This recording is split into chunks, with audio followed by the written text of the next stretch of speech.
आज का वीडियो आप सभी एएनएम कैंडिडेट के लिए जो आने वाले समय में बीटीएससी की तरफ से अस्थायी नियुक्ति में भाग लेने वाली हैं, सभी को स्वागत है। मैं कंटिन्यू अभी प्रैक्टिस सेट शुरू कर चुका हूं और ये प्रैक्टिस सेट शुरू करने का मेन कारण यही है कि आगे आने वाला जो भी बहाली है उसमें आप अच्छे से प्रिपेयर होकर एग्ज़ाम दें और आपका रिजल्ट हो। देखिए, मैं फिर से बताता हूँ, मैं बार बार एक ही चीज़ बताता हूँ, जब तक आप सेल्फ स्टडी नहीं करेंगे बीटीएससी का एग्ज़ाम आपसे नहीं निकलेगा। क्योंकि बीटीएससी इतना आसानी से क्वेश्चन नहीं पूछ देता है कि आप जाएंगे और धराले से 60-65 सही मारकर चले आएंगे, ऐसा नहीं पूछता है। वह थियोरिकल बेस्ड क्वेश्चन पूछता है कि आप पढ़िए, समझिए और तब टिक मारिए। तो आपके इसके लिए जो है अभी पढ़ना पड़ेगा आपको थ्योरी के लिए आप जहाँ से भी पढ़ सके खुद से सेल्फ स्टडी करें, हमसे मदद हम आपको करेंगे, ठीक है। दूसरी चीज़ है, ये मैं प्रैक्टिस शुरू कराया हूँ ताकि आप अपना सेल्फ स्टडी भी जारी रखें और डेली जब भी हो आपको यह वीडियो मिले तो कम से कम जो है आप सुबह में, जी हाँ मैं आपको बता देता हूँ, सुबह या शाम, ठीक है, जब भी ये वीडियो डले तो आप इस वीडियो के माध्यम से अपने आप को प्रैक्टिस डेली 20 से 25 क्वेश्चन का करें और आपको पता चले कि क्वेश्चन कैसे पूछा जाता है और कौन कौन सा क्वेश्चन है जो डायरेक्टली बन सकता है। तो आपके लिए एक बेहतर अपॉर्चुनिटी है। मैं अभी एडवर्टीजमेंट नहीं आया है, प्रैक्टिस शुरू कर चुका हूँ। प्रैक्टिस आपके लिए बेहतर बनाएगा, सेल्फ स्टडी आपको नॉलेज बढ़ाएगा, ठीक है। यहाँ पे जो प्रश्न है, किशोरों में सबसे आम मानसिक समस्या क्या है? किशोरों में सबसे आम मानसिक समस्या क्या है? तो किशोरों में सबसे आम मतलब होता है नॉर्मल, कॉमन। जो कॉमन समस्या है, मानसिक समस्या, वो क्या होता है किशोर में, ठीक है ना। एंजाइटी डिसऑर्डर, जिसे हम लोग चिंता विकार बोलते हैं। एंजाइटी मतलब चिंता, डिप्रेशन, फ्रस्ट्रेशन, अत्यधिक चिड़चिड़ापन। तो जो किशोर आजकल के जो एडोलेसेंट है, जिसे हम लोग किशोर बोलते हैं, जो अक्सर जो है लगभग 13 वर्ष से ऊपर और 18 वर्ष से नीचे का होता है, एडोलेसेंट वाला किशोर अवस्था। देखिए, अब एक किशोर अवस्था जो होता है, इस किशोर अवस्था में ज़्यादातर जो बच्चे में मानसिक रोग होता है वह एंजाइटी वाला होता है, ठीक है। डिप्रेशन, फ्रस्ट्रेशन और अत्यधिक चिड़चिड़ापन ये अलग की बात है, लेकिन कॉमन समस्या एडोलेसेंट में, किशोरावस्था में एंजाइटी का होता है, ठीक है, याद रखिएगा। दूसरा प्रश्न है विस्तारित CPHC का फुल फॉर्म कभी कभी पूछ लेता है। कॉम्प्रिहेंसिव प्राइमरी हेल्थ केयर होता है, यानी विस्तार। कॉम्प्रिहेंसिव मतलब क्या होता है? विस्तार। ऐसा प्राथमिक देखभाल जो काफ़ी फैला हुआ हो, विस्तार में हो। इन सेवाओं में क्या क्या शामिल होता है? तो नाम से ही है कि ऐसा प्राइमरी हेल्थ केयर जो कॉम्प्रिहेंसिव हो, जो विस्तार वाला हो। तो जब विस्तार वाला होगा तो इसमें वे सारे चीज़ शामिल होता है जो हेल्थ के सेक्टर से जुड़ा हुआ है, जैसे जनसंख्या गणना एवं परिवार का पंजीकरण करना, सेवाओं का संगठन और उसका वितरण करना, रोगी केंद्रित देखभाल और निरंतर देखभाल। उपरोक्त में से सभी मैंने पहले ही बता दिया। ऐसी प्राइमरी हेल्थ केयर है जो कम्प्रिहेंसिव है, ठीक है ना, यानी विस्तार है। तो इस विस्तार में वे सारे सेवाएं आ जाएगा। तो आपको पंजीकरण से लेकर, गणना से लेकर, देखभाल से लेकर, वितरण से लेकर सब इसमें आ जाएगा। इसलिए ऑप्शन नंबर डी इसका राइट होगा। तीसरा क्वेश्चन है, निम्न में से किसे नसबंदी सेवा दी जा सकती है? नसबंदी सेवा किसे दी जा सकती है? कभी भी विवाहित रहे पुरुष या महिला, ठीक है, क्या इससे दिया जाएगा? मतलब कभी भी विवाहित है, कभी भी जो है विवाह हो गया, मतलब उसको आप नसबंदी सेवा थोड़ी ना दे सकते हैं, तो ये तो गलत हो गया, ठीक है ना। बिना बच्चे वाली विधवा, देख लीजिए, बिना बच्चे वाली विधवा। अब एक महिला है जो विधवा हो गई, उसे बच्चा नहीं है, तो जब वो विधवा है तो उससे ऑलरेडी जो है नसबंदी की कोई ज़रूरत है नहीं, ठीक है। लिव इन जोड़े अविवाहित महिला, तो जो महिला अविवाहित है, जिसको मैरिड ही नहीं हुआ है, तो उसे नसबंदी की क्या ज़रूरत है? भाई नसबंदी वहाँ पर ज़रूरत है ना जो एलिजिबल कपल हो, जो रिलेशनशिप में हो, ठीक है, साथ में मेल फीमेल रहता हो, तो वैसे लोगों को ज़रूरत होगा, क्योंकि वो दोनों मिलेगा तब तो ही बच्चे जन्म लेंगे। तो कुल मिला के इसमें विवाह हो गया तो इसका मतलब नहीं है कि आप उसे जो है नसबंदी की सेवा दे देंगे। भाई नसबंदी की सेवा 1-2 बच्चे के बाद होता है ना, जब एलिजिबल हो जाए कपल जोड़ा। यहाँ तो शादी हो गया तो भाई किसी को शादी हो जाएगा 1 महीना में उसको नसबंदी कर देंगे, नहीं, गलत, ये गलत है। बिना बच्चों वाली विधवा माँ, तो जब माँ विधवा है, उसे बच्चा है ही नहीं और वो खुद विधवा है, तो उसे बच्चे कहाँ से होगा भाई? तो ये भी गलत हो गया, ठीक है। लिव इन जोड़े नेक्स्ट क्वेश्चन है यहाँ पे कि नसबंदी प्रक्रिया में निम्न में से किस पर किया जा सकता है? यानी नसबंदी प्रक्रिया निम्न में से किस पर की जा सकती है? यानी जो नसबंदी की प्रोसेस है वह किस पर जो है कर सकते हैं इस ऑप्शन में से? पहली संतान के जन्म के तुरंत बाद वाली महिला, क्या इस पर कर सकते हैं?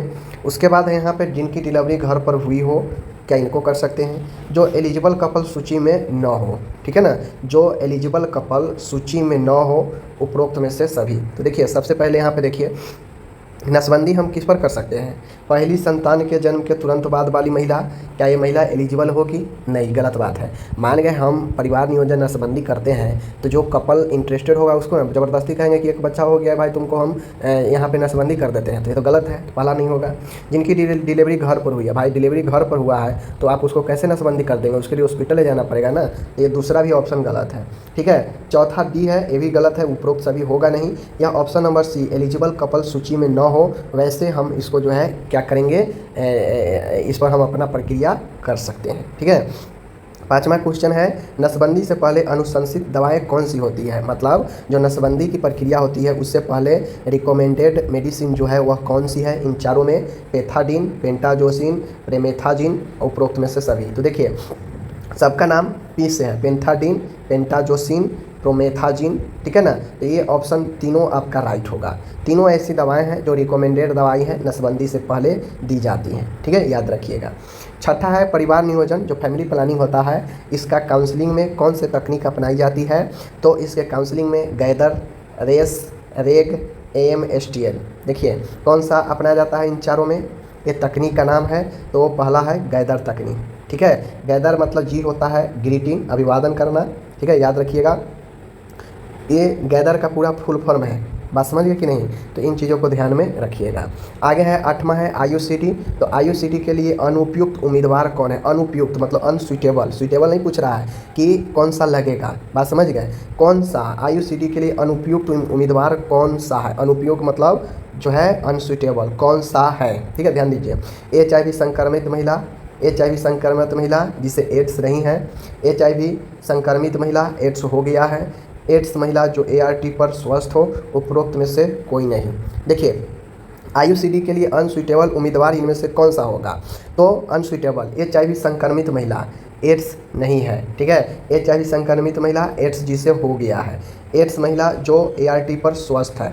तो देखिए IUCD के लिए कोई ऐसा जो है यहाँ पे संक्रमण वाला बात जो है आपको नहीं यहाँ पे फिट बैठता है, इसलिए ऑप्शन नंबर डी इसका उपरोक्त में से कोई नहीं होगा। क्यों नहीं होगा? क्योंकि IUCD एक इंट्रा यूटेरिन कंट्रासेप्टिव डिवाइस है जो यूट्रस के अंदर फिट कर दिया जाता है और वह 3 साल 5 साल 10 साल इतने समय के लिए जो है टेम्पोररी रूप से गर्भ से बचाता है।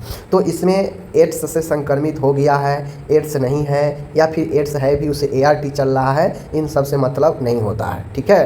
तो IUCD के लिए सुइटेबल वो महिला होती है, अनसुइटेबल उम्मीदवार कौन है यहाँ पे पूछ रहा है, तो इसमें से कोई ऐसा ऑप्शन नहीं है जो अनसुइटेबल का जो है फुलफिल करे, ठीक है, ध्यान रखिएगा। नौमा है यहाँ पे कह रहा है 0.5% क्लोरीन घोल किससे तैयार किया जाता है? मतलब यहाँ पे देख लीजिए 0.5% अगर क्लोरीन घोल अगर आपको तैयार करना हो तो आपको इनमें से किसका इस्तेमाल करना पड़ेगा, कौन सा ब्लीचिंग पाउडर का?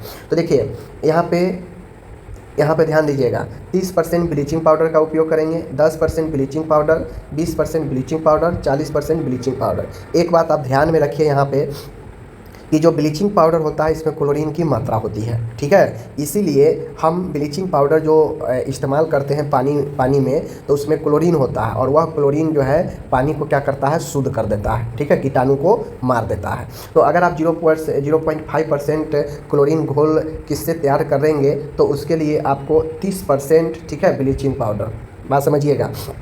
हम जो है कोई भी क्लोरीन ले लेते हैं, कोई भी क्लोरीन पाउडर ले लेते हैं तो उस क्लोरीन पाउडर में 30% से 35% आपको जो है क्लोरीन मिल जाता है, ठीक है ना। तो 30% वाला ब्लीचिंग पाउडर हम अगर लेंगे तो हमारा क्लोरीन घोल जो है 0.5 वाला मिल जाएगा, ठीक है। आगे है 10वां है लिनेन। लिनेन का अर्थ क्या होता है? देखिए लिनेन का अर्थ होता है कपड़ा से। कपड़ा कहा जाए तो हॉस्पिटल में उपयोग होने वाले वे सारे कपड़ा या कपड़ा से बने हुए आर्टिकल जिसका इस्तेमाल मरीज या फिर हॉस्पिटल स्टाफ करते हैं, जैसे मरीज के लिए बेडशीट, मरीज के लिए ड्रेस, मरीज के लिए जो है चादर, ठीक है, मरीज के लिए तकिए का खोल, समझ गए, मरीज के लिए सर्जिकल गाउन जो मरीज को पहनाया जाता है सर्जरी रूम में, या फिर स्टाफ के लिए भी ड्रेस होता है, स्टाफ के लिए भी गाउन होता है, ठीक है ना। बहुत सारे जो है आपका बना होता है कपड़ा से, तो कपड़ा से बने हुए चीज़ों को हम लोग लिनेन बोलते हैं हॉस्पिटल भाषा में, ठीक है। और सर्जिकल उपकरण, कोई भी सर्जिकल उपकरण हो, इसको 30 मिनट के लिए किस दबाव पर ऑटोक्लेव किए जाते हैं। हम सबको पता है ऑटोक्लेव में कितना समय पर कितने पास्कल दाब और कितने जो है प्रेशर पर हम करेंगे कि ऑटोक्लेव सुरक्षित तरीके से हो जाएगा। तो 15 LBS प्रति स्क्वायर इंच दबाव, 30 LBS प्रति स्क्वायर इंच जो है दबाव, 20 LBS प्रति स्क्वायर इंच दबाव, 40 LBS प्रति स्क्वायर इंच दबाव। ठीक है, देखिए लिनेन हो, सर्जिकल उपकरण हो, कुछ भी हो, हम ऑटोक्लेव में अगर हम डिसइंफेक्ट करते हैं किसी भी आर्टिकल्स को तो हम 30 मिनट समय लेते हैं। ठीक है, इसमें प्रेशर होता है 121 होता है और जो दाब होता है, ठीक है ना, यहाँ पे जो दाब होता है वह आपका 15 LBS का होता है दबाव। ठीक है, और टेम्परेचर कितना होता है 121 होता है, याद रखिएगा। 11 है प्लेसेंटा और शरीर के अंग जैसे अपशिष्ट किस बिन में डाले जाते हैं। तो प्लेसेंटा हो, शरीर से निकले हुए अपशिष्ट कुछ भी हो बॉडी से रिलेटेड, वह सब के सब किस कलर के बिन में जाता है, लाल बिन, पीला बिन, काला बिन, सफ़ेद या नीला बिन। तो आपको जाता है ये सब पीला कलर के डस्टबिन में। ओके, आगे है यहाँ पे 12 नंबर, आशा द्वारा वितरित यानी आशा द्वारा वितरण किया गया परिवार नियोजन सामग्री में कौन सा शामिल नहीं है। यानी परिवार नियोजन के सामग्री के तौर पर आशा के द्वारा लोगों में डिस्ट्रीब्यूशन किया जा रहा है, वितरण किया जा रहा है सामग्री जो परिवार नियोजन से रिलेटेड हो। तो इन चारों में कौन ऐसा ऑप्शन है जो नहीं है, जो आशा वितरण नहीं कर सकती है, नहीं करती है। देखिए, निरोध यानी कंडोम आशा वितरण करती है, बात सही है। माला यानी कि गोलियाँ, एजी पिल या छाया पिल, ये भी गोलियाँ सब वितरण करती है आशा, तो ये भी सही है। PTK होता है आपका प्रेगनेंसी टेस्ट किट होता है, तो यह भी जो है आशा करती है, किट जो है लोगों महिलाओं में वितरण करती है, तो ये सही है। लेकिन ये जो ट्यूबल रिंग है यह परमानेंट सॉल्यूशन होता है, जो फैलोपियन ट्यूब होता है ना उसको कस के बांध दिया जाता है इस रिंग से, तो यह रिंग अस्थाई तौर पे काम करता है, आपको परमानेंट सॉल्यूशन है। ठीक है, डिलीवरी रोकने का, बात समझ गए, सॉरी प्रेगनेंसी रोकने का, बात समझ गए कि नहीं। तो यह परमानेंट विधि जब होगा तभी यूज होगा, यह आशा लेकर नहीं घूमती रहती है। ओके, 13 है यहाँ पे महत्वपूर्ण आंकड़ों के स्रोत कौन कौन से होते हैं। महत्वपूर्ण आंकड़ा का मतलब होता है vital statics, vitals, important vitals. ठीक है, महत्वपूर्ण आंकड़े, तो हम आंकड़े जहाँ जहाँ से हम स्रोत जुटा सकते हैं अपना आंकड़ा वे सारा हो जाएगा। तो जैसे जनगणना, इससे भी हम आंकड़ा जुटा सकते हैं। ठीक है, चलिए तो ये भी हो जाएगा। नागरिक पंजीकरण प्रणाली यानी जो भी लोग होते हैं रजिस्ट्रेशन अपना करवाते हैं, ठीक है, तो उससे भी जो है क्या होता है हमें आंकड़ा मिल जाएगा। नमूना पंजीकरण प्रणाली, कोई भी चीज़ का रजिस्ट्रेशन व्यक्ति से जुड़ा हुआ वह आपको स्टैटिस्टिक्स में काम करेगा, आंकड़ा में काम करेगा। उपरोक्त में से सभी आपका राइट हो जाएगा। आगे है 14 नंबर का क्वेश्चन है यहाँ पे, स्वास्थ्य पर जेब से होने वाले खर्चों का कितना हिस्सा प्राथमिक से स्वास्थ्य देखभाल पर होता है। जेब पर होने वाले खर्चे कहने का मतलब होता है कि जैसे सरकार के पास अगर मान लिया 100 रुपये है खर्च करने के लिए हेल्थ सेक्टर में, तो उसमें से 100 में से कितने रुपए हैं जो प्राथमिक देखभाल पर जो है होता है। ठीक है, तो जेब कहने का मतलब है कि सरकार के पास कितनी मतलब राशियां हैं खर्च करने के लिए, कितनी परसेंट जो वह प्राथमिक स्वास्थ्य देखभाल पर करते हैं। तो देखिए टोटल 90%, 80%, 70%, 75%। तो सरकार जो है स्वास्थ्य पर जो भी खर्च होता है टोटल, उसमें से 90% जो है प्राइमरी हेल्थ केयर पर जो है होता है खर्च, ये बात ध्यान में रखिएगा। 15 नंबर है, कितनी आबादी वाले उपकेंद्र हेल्थ एंड वेलनेस सेंटर में बदले जाते हैं। तो देखिए 3000 से 5000, 4000 से 5000, 3000 से 45 और 4000 से 8000। ठीक है, तो कितनी आबादी वाले उपकेंद्र HWC में बदले जाते हैं। तो अभी आप लोग देखते होइएगा गांव-गांव में जो है यानी आसपास जितने भी आपके उपकेंद्र सब सेंटर था, अब सबको जो है HWC में परिवर्तन कर दिया गया है, हेल्थ एंड वेलनेस सेंटर में परिवर्तन कर दिया गया है। सारे उपकेंद्र के ऊपर देखते होइएगा बोर्ड लगा है हेल्थ एंड वेलनेस सेंटर, आरोग्य मंदिर करके। ठीक है ना, तो आपको पता है उपकेंद्र 3000 के 5000 की जनसंख्या पर होता है। तो जैसे ही इतना जनसंख्या होता है तो उस उपकेंद्र को HWC में बदले जाते हैं, याद रखिएगा। आगे है 16 नंबर है, टाइम टू केयर कितने समय से अधिक नहीं होना चाहिए। यानी समय का जो देखभाल होता है वह 20 मिनट, 30 मिनट, 40 मिनट, 60 मिनट। तो टाइम टू केयर जो होता है वह 20 मिनट से अधिक नहीं होना चाहिए। ओके, 17 नंबर है, एक शहरी PHC लगभग कितनी आबादी को सेवा देता है। तो एक शहरी PHC यानी शहर में जो अर्बन एरिया में जो आपका प्राइमरी हेल्थ सेंटर होता है, ठीक है ना, याद रखिए। तो ये जो आपका PHC होता है शहरी क्षेत्र में वह लगभग 30 से 50 हज़ार की जनसंख्या पर होता है। तो ऑप्शन में हमारा क्या है 50, तो 50 राइट हो जाएगा। ओके, 18 है यहाँ पे, कहता है घर पर डिलीवरी होने पर HBNC विजिट कितनी होती है। HBNC विजिट कितनी होती है, यानी डिलीवरी होता है अगर घर पे, बहुत सारे गांव में देखते होइएगा आज भी लोग का डिलीवरी घर पे ही हो जाता है, तो उस कंडीशन में कितनी विजिट आशा को करनी चाहिए, 5 विजिट, 7 विजिट, 4 विजिट या फिर 2 विजिट। तो अगर घर पर डिलीवरी हो जाए तो उस कंडीशन में जिस दिन डिलीवरी हो उस दिन को ऐड करके टोटल 7 विजिट होता है। ओके, और यही अगर मान गया किसी हॉस्पिटल में डिलीवरी हो तो डिलीवरी के बाद जो है कितनी विजिट होती है, तो वह आपका टोटल 6, 5, 7, 2, तो यहाँ पे अगर डिलीवरी अस्पताल में हुई है तो 6 विजिट होता है। ठीक है, याद रखिएगा। नेक्स्ट है यहाँ पे व्यापक प्राथमिक स्वास्थ्य देखभाल की विस्तारित सेवाओं में क्या क्या शामिल है। अभी मैंने ऊपर बताया व्यापक प्राथमिक स्वास्थ्य देखभाल यानी आपका कॉम्प्रिहेंसिव प्राइमरी हेल्थ केयर। तो मैंने ऊपर में बता ही दिया कि कॉम्प्रिहेंसिव का मतलब क्या होता है, विस्तृत, व्यापक। ठीक है, तो व्यापक देखभाल में हम वो सारे देखभाल आ जाएगा, जैसे RCH है, उपसामक देखभाल है, CD/NCD की स्क्रीनिंग और प्रबंध, आपातकालीन चिकित्सीय सेवाएं और उपरोक्त में से सभी। देखिए आपसे एग्जाम में पूछते हैं कॉम्प्रिहेंसिव हेल्थ केयर के बारे में, तो अगर उपरोक्त में से सभी अगर ऑप्शन में एक रहेगा आप सीधा इस पर टिक मार दीजिएगा, क्योंकि कॉम्प्रिहेंसिव व्यापक का मतलब ही है कि सभी प्रकार के स्वास्थ्य देखभाल उसके अंदर आ जाएगा, और उपरोक्त में से सभी इसीलिए दिया ही रहता है कि आप इस पर टिक मार दें। ओके, 21 नंबर क्वेश्चन है HWC health and wellness centre समूह के लिए पहला रेफरल केंद्र कौन सा होता है। तो सब लोग जानता है भाई कि सब सेंटर कहाँ रेफर करता है, PHC के पास। तो इसका राइट आंसर क्या होगा, PHC होगा, ऑप्शन नंबर आपका C होगा। ठीक है, आगे बढ़ते हैं। 22 नंबर है हेल्थ एंड वेलनेस सेंटर का मूल सिद्धांत क्या है। तो भाई इसका मूल सिद्धांत क्या होगा, सभी बीमारियों के लिए निरंतर देखभाल करना, बिल्कुल सही है। स्वास्थ्य प्रणाली में रणनीति का सुधार करना, सही बात है। कार्य प्रवाह का पुनर्गठन करना, सही बात है। इसलिए उपरोक्त में से D इसका राइट होगा। इसका सिद्धांत है कि सभी बीमारी को देखभाल, स्वास्थ्य प्रणाली में सुधार कैसे हो इसके लिए काम करना, और जो कार्य प्रवाह है उसको फिर से अच्छे से कैसे सुधार हो इसके लिए भी काम करना।